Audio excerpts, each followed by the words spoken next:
la consulta previa no puede ser visto como un instrumento aislado. El territorio para los indígenas tiene una connotación totalmente distinta.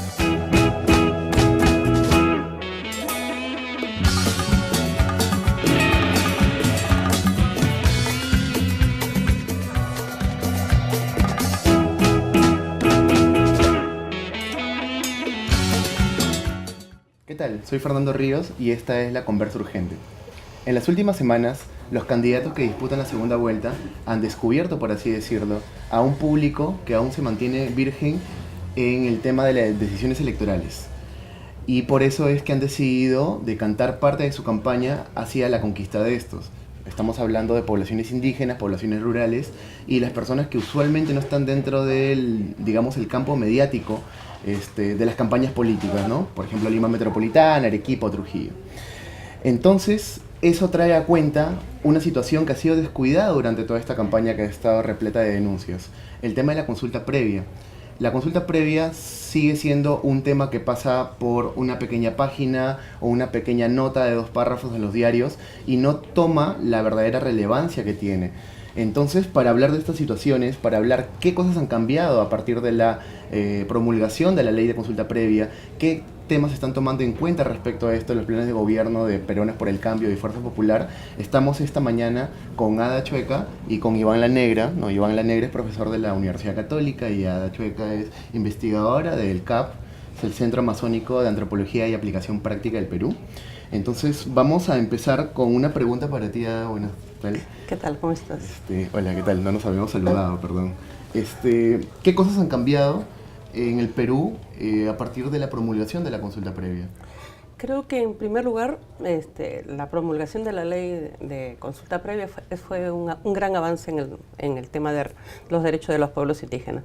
¿Qué ha cambiado? Es que en estos procesos electorales, en los planes de gobierno se incluye específicamente el tema de la consulta previa, ¿no? O sea, como no se había dado en otros procesos electorales. Yo creo que ese es un cambio importante. Ahora habría que ver qué es lo que dicen los candidatos en relación a la consulta previa. Pero yo sí creo que ese es un cambio significativo, importante, que comience a debatirse este tema del derecho a la consulta previa que tienen los pueblos indígenas, ¿no? Cuando se promulgó la ley había una enorme expectativa, ¿no? Que de pronto al siguiente día de la promulgación pues haya una suerte de ola de consultas previas en todo el país, pero no sucedió eso, ¿no? El proceso ha sido muy lento, ha estado trabado. ¿Qué cosas han pasado en ese interín? Sí, a ver, para empezar, la obligación de consultar ya existía desde el año 95. Claro. Entonces habíamos pasado un buen tiempo sin implementar esta obligación. Y una de las primeras cosas que, dada la ley, había que hacer era generar condiciones en el Estado para que pudiera cumplir con esta obligación, ¿no?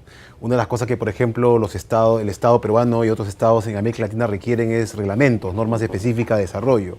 Y eso se dictó relativamente rápido. En abril del 2012 ya estaba promulgado el reglamento de la ley.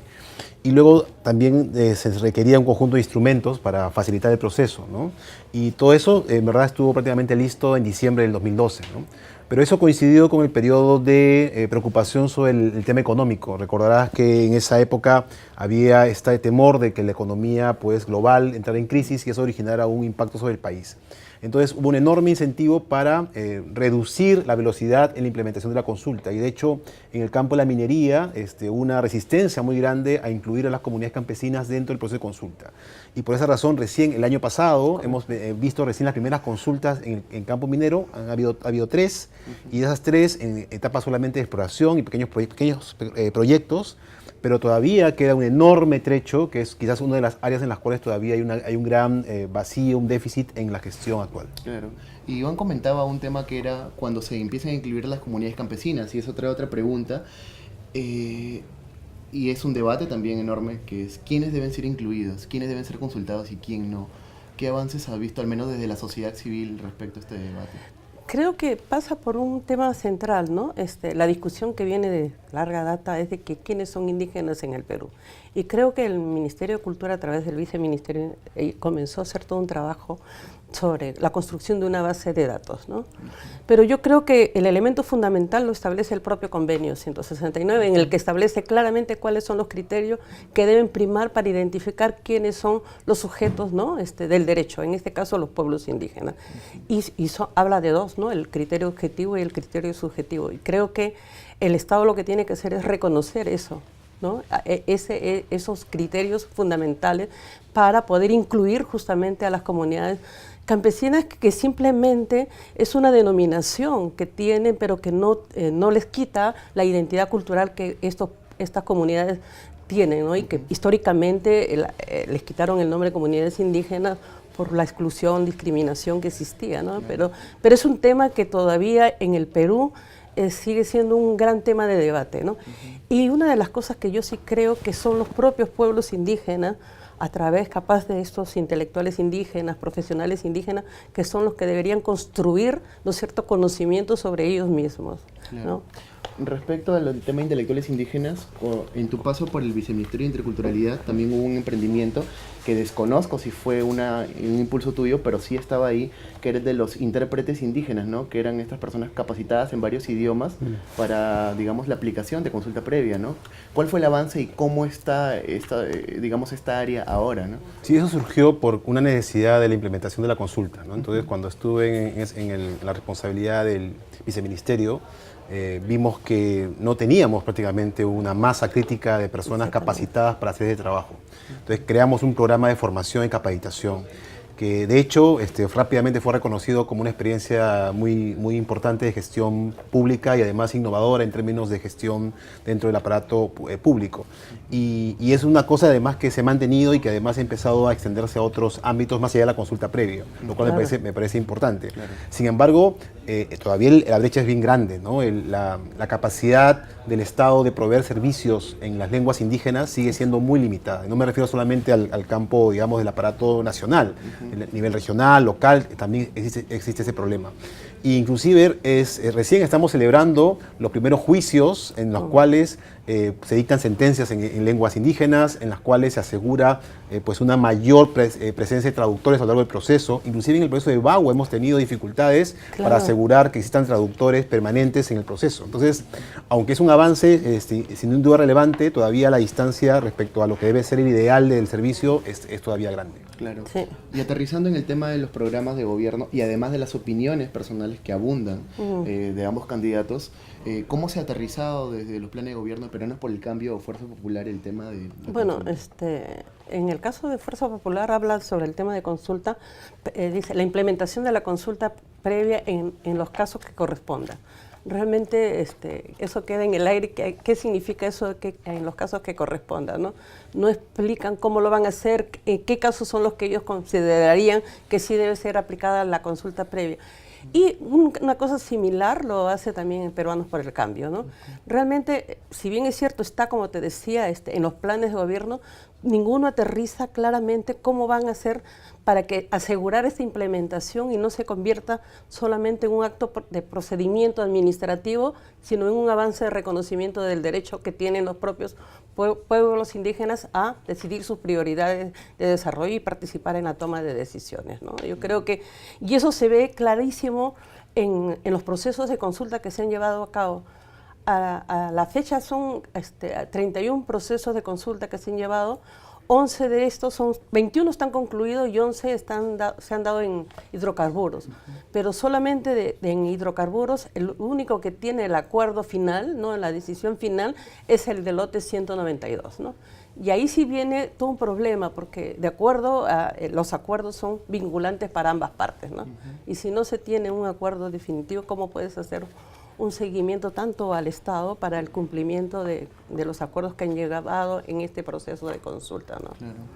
Además de querer tu comentario respecto a la misma pregunta que le hice a Ada, también quisiera que comentes en este escenario, ¿no?, qué debería suceder o qué debería pasar, al menos desde la sociedad civil, tanto por el Estado, para que se implemente, digamos, a tiempo completo, por así decirlo, la consulta previa. En el último debate, debate técnico de los equipos del programa de ambos partidos, Curiosamente, Mercedes Arauz le increpó a Vladimiro Warrock sobre el tema de la consulta, ¿no? Por esta redacción tan ambigua de, bueno, ¿dónde se va a hacer consulta? ¿No? Porque dice donde corresponda, ¿dónde es eso? ¿No? Y Warrock finalmente dice que lo que hay que hacer es mejorar la gestión, mejorar la implementación y cambiar la ley, cosa que no estaba en el programa y que es una novedad, ¿no? Y hay que tener mucho cuidado, ¿no? Porque la ley, para empezar, es una norma que tiene que ser sometida a consulta previa a los pueblos indígenas en caso que se quiera hacer algún tipo de cambio. Lo mismo pasa con el reglamento, para empezar. Entonces, no puede proponerse ningún tipo de cambio sin antes conversar con los pueblos indígenas. Y creo que es una norma que de una u otra manera ya ha sido apropiada por muchas organizaciones. Y ellos sin duda quieren cambios y reformas, pero estas son las que ellos plantean, no necesariamente lo que los partidos tienen en mente. Y lo segundo es el riesgo de que exista un retroceso respecto del marco normativo, porque, digamos, tienes a Fuerza Popular con una mayoría claramente suficiente para aprobar la ley, inclusive en el caso de que pierdan las elecciones, ¿no? Entonces creo que hay un tema ahí que necesitamos para empezar a salvaguardar el marco normativo ya existente. Se pueden hacer sin duda mejoras en la gestión, pero lo primero debería ser evitar que exista un retroceso en ese marco. Lo segundo, que me parece, hay otro tema clave, es que la consulta previa no puede ser vista como un instrumento aislado. Es decir, querer cargarle todo el peso de la gestión indígena, solamente la consulta puede llevar a un error. O sea, hay otros temas claves que tienen que ser resueltos: titulación, acceso a servicios, calidad en una serie de bienes que el Estado debe dar a los pueblos indígenas y que no están siendo dados o son de mala calidad.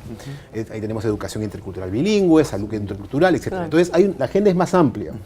Y por lo tanto, si dejas a la consulta sola, entonces tampoco vas a resolver los problemas de fondo, ¿no?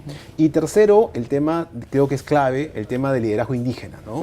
Porque es un asunto que pasó por un bache después de lo que ocurrió en Bagua. Es decir, después, sin duda, en Bagua hubo una enorme visibilidad de las dirigencias indígenas, en particular las amazónicas, pero luego, digamos, un poco ha habido una suerte de pérdida de presencia. Yo creo que ahí hay un tema que es central, ¿no? Cómo lograr nuevamente que sean esos liderazgos indígenas los que estén en la cabeza de la agenda, ¿no?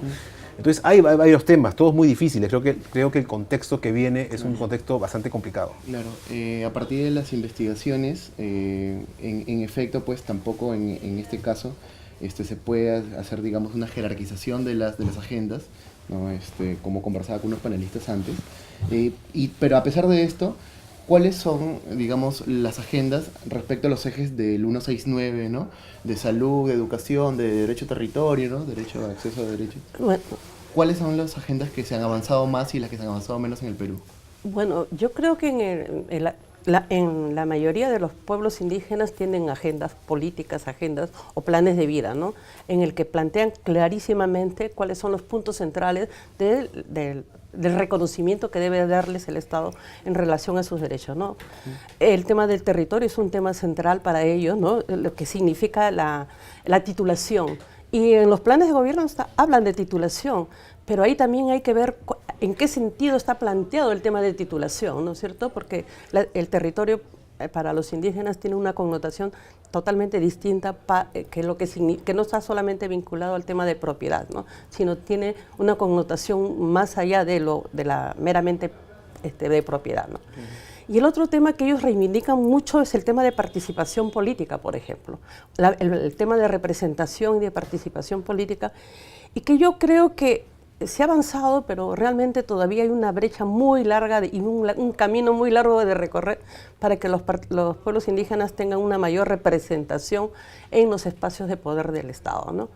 En lo que más se han avanzado es en el tema, creo que el tema de educación intercultural bilingüe, en el tema de salud también, pero todavía sigue siendo visto de una manera aislada, ¿no? Como que el enfoque intercultural solamente se aplica a los pueblos indígenas cuando es una política que debería ser transversalizada a las culturas en este país, ¿no?